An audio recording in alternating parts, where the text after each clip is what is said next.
প্রেগন্যান্সির দশম সপ্তাহ, আপনার বাচ্চার ছোট্ট হাঁটু ও কনুই। দশম সপ্তাহে আপনার বাচ্চা দ্রুত বিকশিত হচ্ছে এবং এখন আরও বেশি মানব শিশুর মতো দেখাচ্ছে। এই সময়ে বাচ্চার সমস্ত অঙ্গপ্রত্যঙ্গ গঠন প্রায় সম্পূর্ণ হয় এবং ক্রমাগত শক্তিশালী হচ্ছে। ভ্রূণের বিকাশ।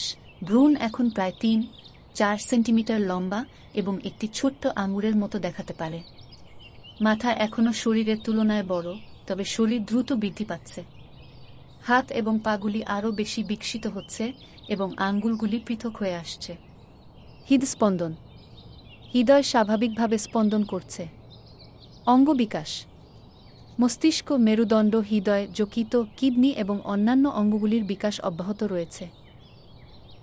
লক্ষণ: চরম ক্লান্তি, বমি বমি ভাব, মেজাজ পরিবর্তন, আপনার মুখে একটি ধাতব স্বাদ, স্তন ব্যথা, বদহজম এবং অম্বল, মাথা ব্যথা, মাথা ঘোরা, খাবার এবং পানীয়ের জন্য নতুন পছন্দ এবং অপছন্দ, গন্ধ, একটি উচ্চতর অনুভূতি, আপনার যোনি থেকে একটি সাদা দুধযুক্ত গর্ভাবস্থার স্রাব, হালকা দাগ, গর্ভাবস্থায় রক্তপাত হলে আপনার ডাক্তারকে দেখুন।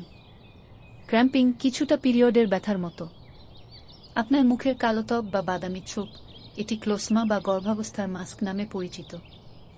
চর্বিযুক্ত, দাগযুক্ত ত্বক, ঘন এবং চকচকে চুল ইত্যাদি লক্ষণ দেখা দিতে পারে। করণীয়: পুষ্টিকর খাবার খান এবং ফলিক অ্যাসিড ও আয়রন সাপ্লিমেন্ট নিন। বমি বমি ভাব এড়ানোর জন্য হালকা এবং ঘন ঘন খাবার খান। নিজেকে হাইড্রেটেড রাখার জন্য প্রচুর তরল পান করতে হবে। কি করা উচিত না: হালকা খাবার খেতে পারেন, মশলাযুক্ত খাবার খাবেন না। সতর্কতা: প্রথম দিককার সপ্তাহগুলোতে যেহেতু গর্ভপাতের সম্ভাবনা থাকে, অধিক রক্তপাত, অস্বাভাবিক ডিসচার্জ, তলপেটে মাত্রাতিরিক্ত ব্যথা, এই ধরনের যে কোনো শারীরিক সমস্যার জন্য তৎক্ষণাৎ চিকিৎসকের শরণাপন্ন হন। মনে রাখবেন, প্রতিটি মহিলার গর্ভাবস্থা ভিন্ন। এই লক্ষণগুলি অন্যান্য কারণেও হতে পারে। গর্ভাবস্থার নিশ্চিততার জন্য আপনার ডাক্তারের সাথে পরামর্শ করা উচিত। আপনার শরীর এবং বাচ্চার প্রতিটি পরিবর্তন সম্পর্কে জানুন। বিস্তারিত জানতে হেলথ ইনফো পয়েন্ট সাবস্ক্রাইব করুন এবং সুস্থ গর্ভাবস্থার জন্য আমাদের সাথেই থাকুন। আপনার সুস্থ গর্ভধারণের জন্য শুভকামনা।